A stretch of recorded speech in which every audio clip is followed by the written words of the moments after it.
একদম কাকরাইল মোড় পর্যন্ত লোকারণ্য হয়ে গেছে। ইনশাআল্লাহ আশা করি আমাদের প্রোগ্রাম আরও প্রায় 1.5 ঘন্টা বাকি আছে।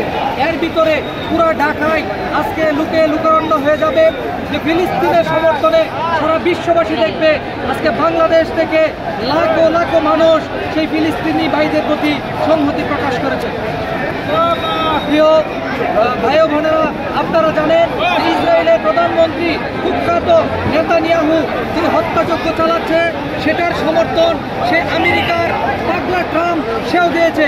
আমরা চাই ফিলিস্তিনের পক্ষে ইসরায়েলের যত পণ্য বয়কট করব, পাশাপাশি আমেরিকার যে আগ্রাসন সেই আগ্রাসনের বিরুদ্ধে সারা বাংলাদেশে আমরা মানুষকে সচেতন করব যাতে এই সারা বাংলাদেশের মানুষ ইসরায়েলি পণ্য বয়কট করে। এই বাংলাদেশ থেকে সেই বয়কটের ডাক ইনশাআল্লাহ সারা পৃথিবীতে ছড়িয়ে পড়বে আশা করি। ইনশাআল্লাহ আমরা আশা করি সেই আমেরিকার আগ্রাসন ইনশাআল্লাহ অতি সত্বর নিশ্চিহ্ন হয়ে যাবে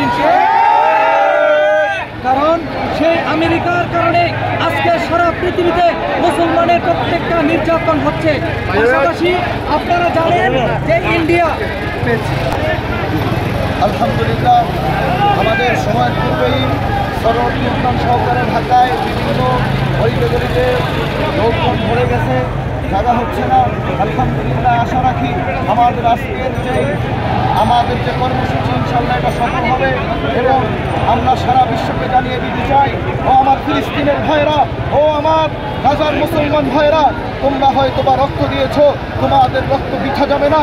তোমাদের রক্ত সারা বিশ্বে এটা রচিত হবে যে তোমাদের রক্তের বিনিময়ে সারা বিশ্বে ইসলাম ছড়িয়ে পড়বে। কথা বলেন ঠিক কিনা? তাই নয়, গাছের গোড়ায় পানি ঢালতে হয়, গাছের গোড়ায় পানি ঢাললে গাছ তাজা হয়।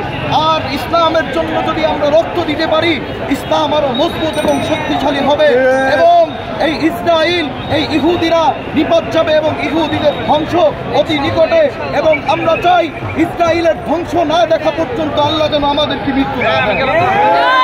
এছাড়া বলতে চাই, এই ইসরায়েল যেভাবে ফিলিস্তিন আমার ভাই, আমার বোন, আমার মা, ছোট ছোট শিশুদের উপর যেভাবে নির্মম হত্যা চালিয়েছে, গণহত্যা, এই হত্যার প্রতিবাদে আজকে আমরা রাস্তায় নেমেছি। আমরা সারা বিশ্বকে জানিয়ে দিতে চাই যে আমরা ইসরায়েলকে ধ্বংসের মুখে দেখতে চাই। কথা বলেন ঠিক কিনা? আমরা এটাও আজকের এই সরোয়ার উদ্যান থেকে জানিয়ে দিতে চাই, সারা বিশ্বের মুসলমান এক এবং নেক হয়ে গেছে। এখন বিজয়ের পালা, আল আকসা বিজয় হবে। সেই বিজয় আমরা দেখতে চাই। আমরা আল্লাহ তাআলার কাছে ফরিয়াদ করি আরেকবার যেন সেই আবাবিল এসে ইসরায়েলকে ধ্বংস করে দেয়। আমাদের কৃতজ্ঞতার শেষ নেই। আপনাদের প্রচার, আপনাদের